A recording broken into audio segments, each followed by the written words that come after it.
నమస్కారం. టుడేస్ తెలంగాణకి స్వాగతం. నేను సహస్ర.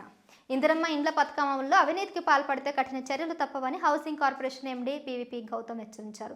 లబ్ధిదారులకు ఇప్పటికే 1000 కోట్లు అందజేశామని, ఇళ్ల పురోగతిని లబ్ధిదారులు నేరుగా యాప్లో అప్లోడ్ చేయవచ్చని అన్నారు. అధికారులు క్షేత్రస్థాయిలో పర్యటించి సకాలంలో బిల్లులు అందేలా చూడాలని ఆదేశించారు. ఇందిరమ్మ ఇండ్ల పథకం అమలులో ఎటువంటి అవినీతి అక్రమాలకు పాల్పడినా కఠిన చర్యలు తీసుకుంటామని housing corporation MD VP Gautam హెచ్చరించారు. అక్రమాలకు పాల్పడే వారికి జైలు శిక్ష తప్పదని అన్నారు. హైదరాబాద్లో కార్పొరేషన్ ప్రధాన కార్యాలయంలో మంగళవారం జిల్లా ప్రాజెక్టు డైరెక్టర్లు, పీడీలు, డిప్యూటీ ఇంజనీర్లతో డీఈలు నిర్వహించిన సమీక్ష సమావేశంలో ఆయన మాట్లాడారు. పథకం అమలులో అవినీతికి తావులేదని స్పష్టం చేస్తూ, బిల్లుల విడుదలకు సంబంధించి ఎవరైనా లంచాలు డిమాండ్ చేస్తే వారిపై శాఖాపరమైన చర్యలే కాకుండా అవినీతి నిరోధక శాఖ కేసును కూడా అప్పగించి విచారణ జరిపిస్తామని అన్నారు. బిల్లుల కోసం ప్రభుత్వ సిబ్బందికి ఎవరు లంచాలు ఇవ్వవద్దని ప్రజలకు అవగాహన కల్పించాలని అధికారులు ఆదేశించారు.